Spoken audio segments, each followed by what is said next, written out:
Ça, c'est ce grâce à quoi j'ai deviné qu'il y avait un cimetière dans le coin.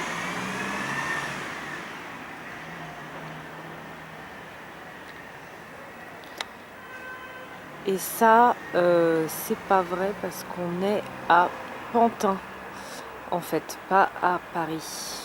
Voilà.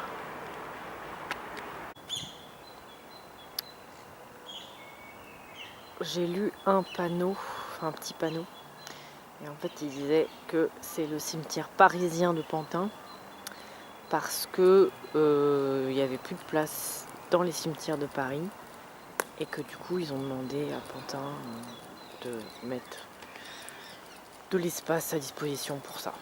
Et du coup c'est un des plus grands cimetières de France, je crois.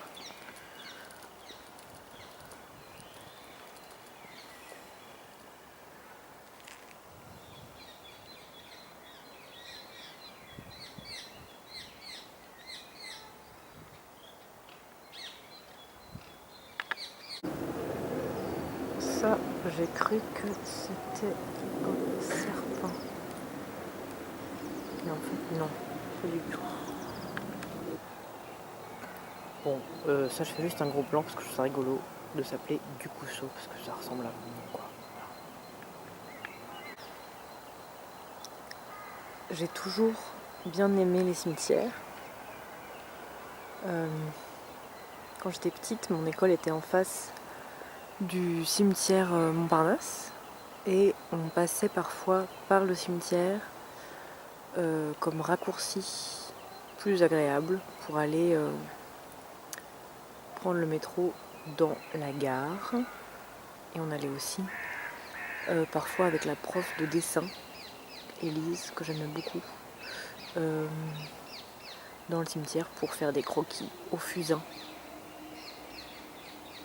Et depuis, j'ai toujours continué à aimer. Et là, quand j'étais en Suisse, il y a 2 ans et demi, j'habitais dans une petite ville où je connaissais pas personne. Et je suis allée me balader aussi dans un cimetière qui était près de chez moi une fois. Décidément, c'est vraiment un endroit un genre d'endroit qui m'apaise vachement.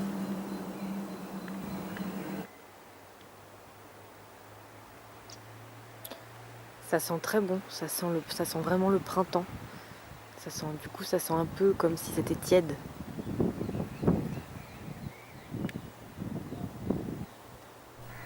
Note dans mon carnet du 13 novembre 2016. Cimetière juif de Prilly, tombé par hasard sous mes pas. Brise de mémoire absente. Personne. Remonté dans le temps. Les tombes les plus proches de l'entrée datent de 2012-2013. À mesure que je descends, je passe aux années 80, 60, 40, puis 10. Pas grand-chose avant. Pas de fleurs, pas de couleurs. Des mots en hébreu souvent, toujours les mêmes lettres que je suis incapable de déchiffrer. Beaucoup de couples côte à côte. Tout est gris. Cohen, Marx, Schwab, Job, Lob. Des noms en man, Schliemann. Buis débordant des inscriptions. Tombes délaissées, moussues, couvertes de lichen, aux pierres partiellement descellées.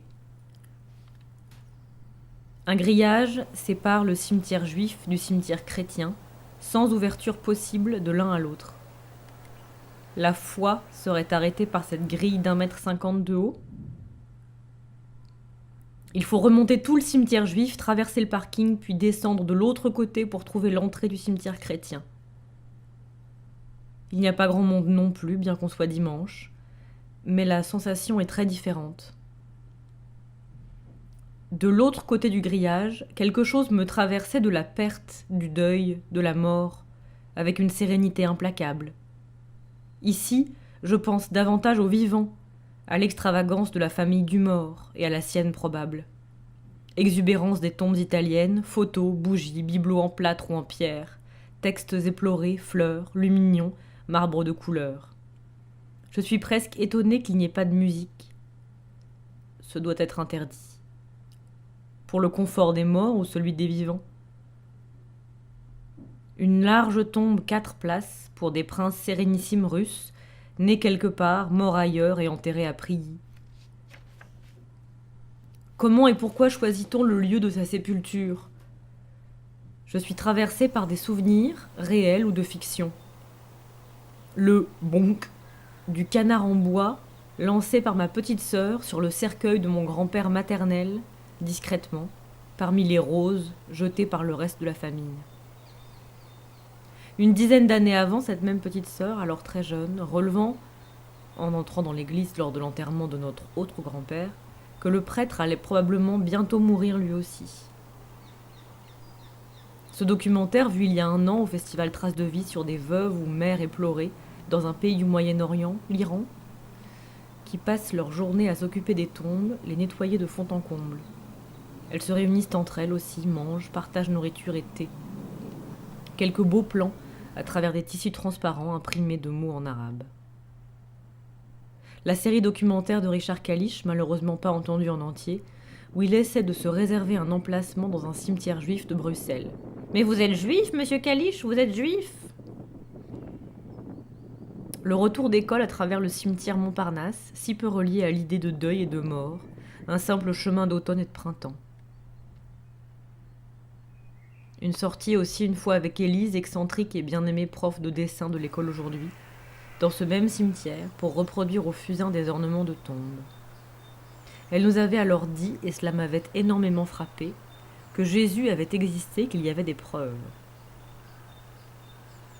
Les nombreux cimetières vus en Normandie, lors d'un séjour mi-historique mi-touristique, réunissant des ados d'une maison de jeunes et des retraités d'une association d'anciens combattants de la Seconde Guerre mondiale. Nous avions visité le mémorial de Caen, mais aussi le Mont-Saint-Michel. Les plages du débarquement, le cimetière américain et les tombes blanches et immaculées à perte de vue dans toutes les directions, avec comme unique variation de forme l'étoile de David, la croix chrétienne, le croissant musulman. Le cimetière allemand m'avait beaucoup plus touché avec ses petites plaques effacées, le sentiment d'abandon, d'oubli flottant.